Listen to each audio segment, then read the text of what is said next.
اچھا ٹھیک ہے. پھر اس زمانے میں جن خواتین نے تحریک پاکستان کو آگے بڑھانے اور قائد اعظم کا پیغام گھر گھر پہنچانے کی کوشش کی، ان میں محترمہ فاطمہ جناح، بیگم اختر سلیمان، بیگم تصدق حسین، بیگم شاہ نواز اور بیگم شائستہ اکرام اللہ کے نام سر فہرست ہیں. بیگم رانا تحریک جو ہے، بیگم رانا آپ کو پتہ ہے لیاقت علی خان کی بیگم تھی. تحریک پاکستان کے عظیم رہنما نوابزادہ لیاقت علی خان کی بیگم تھی. لیاقت علی خان مسلم لیگ کے سیکریٹری جنرل تھے اور پھر بعد میں ان کو ایک اہم عہدہ پہ فائز کیا گیا.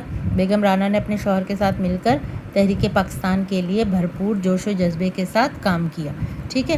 سندھ سے نصرت بیگم جو کہ سر عبداللہ ہارون کی بیگم تھی، انہوں نے بھی خواتین کی بیداری میں اہم کردار ادا کیا. آپ تحریک خلافت کی زبردست حامی تھیں. ٹھیک ہے. تحریک خلافت یعنی کیا ہو؟ شرعی نظام ہو. پھر اس کے بعد آپ کو سندھ کی صوبائی خواتین کمیٹی کی صدر کے لیے نامزد کیا گیا. بیگم جہاں آرا شاہ نواز اور گیتی آرا مشہور مسلم لیگ رہنما سر محمد شفیع کی صاحبزادیاں تھیں. ٹھیک ہے. ان دونوں بہنوں نے بھی تحریک میں نمایاں خدمات انجام دی. اب یہ کچھ خواتین کے نام اور ان کے خدمات کے بارے میں بتایا جا رہا ہے تاکہ بچوں کو اپنی تاریخ کے بارے میں پتہ ہو کہ کس طرح کہاں خواتین نے کیا کیا کام انجام دیے تھے اور ان کے نام کیا تھے. بیگم جہاں آرا نے تینوں گول میز کانفرنسوں میں مسلم خواتین کی نمائندگی کی. ٹھیک ہے. اور وہ پہلی مسلم خاتون تھی جنہوں نے لندن کے گلڈ ہال میں خطاب کیا. اب آپ سے کبھی کوئی پوچھے تو پھر آپ کو یہ تو پتہ ہونا چاہیے نا کون سی پہلی مسلم خاتون تھی، ان کا کیا نام تھا جنہیں یہ اعزاز حاصل ہوا کہ انہوں نے لندن کے گلڈ ہال میں خطاب کیا. فاطمہ بیگم مشہور زمانہ پیسہ اخبار کے مدیر محبوب عالم کی صاحبزادی تھیں. انہوں نے مسلم خواتین کو بیدار کرنے میں انتہائی اہم کردار ادا کیا. فاطمہ بیگم نے خاتون نامی ایک اخبار بھی جاری کیا اور اس اخبار کے وسیلے سے انہوں نے مسلم لیگ اور قائد کے پیغام کو عوام تک پہنچایا. دیکھیں کتنا کام کیا انہوں نے، کس طرح سے کام کیا. مسلم خواتین نے اس تحریک میں جو خدمات انجام دیں اور بہادری کی جو داستانیں رقم کی وہ اپنی مثال آپ ہیں. کیونکہ یہ سب کچھ آسان نہیں ہوتا. ٹھیک ہے. اس میں جان کا بھی خطرہ ہے، عزت کا بھی خطرہ ہے. آپ کو جیلوں میں بھی جانا پڑتا ہے. آپ کو جیلوں میں جانے کا پھر مطلب پتہ ہے کہ کیا نہ کھانے کو پراپر ملتا ہے، نہ آرام کے لیے کوئی اچھی جگہ تو اس طرح. لیکن سب کچھ انہوں نے کس لیے برداشت کیا؟ صرف تحریک کے لیے، ملک سے محبت کے لیے اور اسلام کے نام پر. اور یہاں پھر مسلم خواتین نے اس تحریک میں جو خدمات ٹھیک ہے بہادری کی جو داستانیں رقم کی وہ اپنی مثال آپ ہیں. سغرا بی بی نامی ایک نڈر مسلمان لڑکی سیکریٹریٹ کے گیٹ پر چڑھ گئی اور اس نے اپنے دوپٹے سے بنا پرچم لہرا کر دم لیا. آزادی سے پہلے ہی مسلمان طالب علموں کی ایک تنظیم all India Muslim League student federation موجود تھی. آزادی سے پہلے ہی اسی طرز کی ایک اور تنظیم گرلز مسلم اسٹوڈنٹ فیڈریشن کے نام سے قائم کی گئی. اس تنظیم کی کنوینر بیگم شائستہ اکرام اللہ تھی. ہم ان کا پہلے پڑھ چکے ہیں ابھی نام. زنانہ نیشنل گارڈ بھی اسی زمانے میں قائم ہوئی. فیڈریشن کی رکن خواتین اور نیشنل گارڈ کی رضاکارانہ خواتین نے ملک کے گوشے گوشے میں مسلم لیگ کا پیغام پہنچانے کا فریضہ انجام دیا. لوگوں کو پاکستان کے مطالبے کے مقاصد سے آگاہ کیا. لوگوں کو اصل میں بتایا یہ تحریک کس لیے کام کر رہی ہے اور یہ کیا ہے اس کے مقاصد. ٹھیک ہے. قرارداد پاکستان 1940 کی منظوری سے 1947 تک کا زمانہ کافی کٹھن تھا. کٹھن کا مطلب کیا ہے؟ سخت تھا. سخت کیوں تھا؟ کیونکہ کیا کیا جاتا تھا، جو لوگ اس تحریک میں شامل ہوتے تھے ان کے ساتھ اچھا سلوک نہیں کیا جاتا تھا، ان کو گرفتار کر لیا جاتا تھا، ان کو نظر بند کر دیا جاتا تھا، ان کے کام کرنے پہ پابندی لگتی تھی، ان کو ہر طرح سے ستایا جاتا تھا.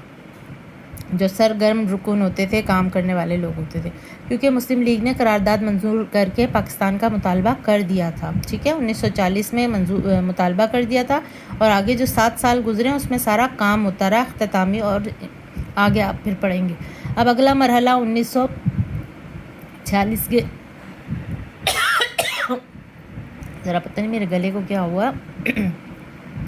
اب اگلا مرحلہ 1946 کے انتخابات کا تھا. مسلم لیگ کو یہ ثابت کرنا تھا کہ وہی مسلمانوں کی واحد نمائندہ جماعت ہے. واحد نمائندہ جماعت، واحد نمائندگی کرنے والی جماعت ہے۔ اللہ کے فضل و کرم سے ان انتخابات میں مسلم لیگ نے ایک عظیم الشان کامیابی حاصل کر کے یہ ثابت کر دیا کہ مسلم لیگ ہی برصغیر کے مسلمانوں کی واحد نمائندہ جماعت ہے۔ کیا ہوا کہ مسلم لیگ کو شاندار کامیابی ملی، ظاہر ہے ووٹ سب نے دیے، اس طرح بھاری اکثریت سے وہ لوگ جیتے اور کامیاب ہوئے۔ اس شاندار کامیابی میں مسلم خواتین اور طالبات کا ایک بہت بڑا حصہ تھا۔ دیکھیں کیسے لوگوں کے اندر خالص خلوص تھا، جوش و جذبہ تھا، جس کی بدولت انہی لوگوں کی کوششوں کی بدولت جو ہے اور اللہ کی رضا کی بدولت آج ہم ایک آزاد ملک میں بیٹھے ہوئے ہیں۔ قیام پاکستان سے تقریباً 1.5 برس قبل قائد اعظم نے دلی میں خواتین کا اجلاس بلایا۔ پہلے زمانے میں اس کو دلی کہا جاتا تھا، جو اب دہلی کہلاتا ہے۔ اس اجلاس میں بہت بڑی تعداد میں خواتین نے شرکت کی۔ اس موقع پر خواتین سے قائد اعظم نے فرمایا، کیا فرمایا؟ مجھے خواتین کے متحد ہونے پر بے حد خوشی ہوئی ہے۔ دراصل خواتین کا یہ اتحاد اور تنظیم ہی ہمیں کامیابی کی منزل تک پہنچائے گا۔ اور ان کے الفاظ دیکھیں کتنے سچ ہوئے۔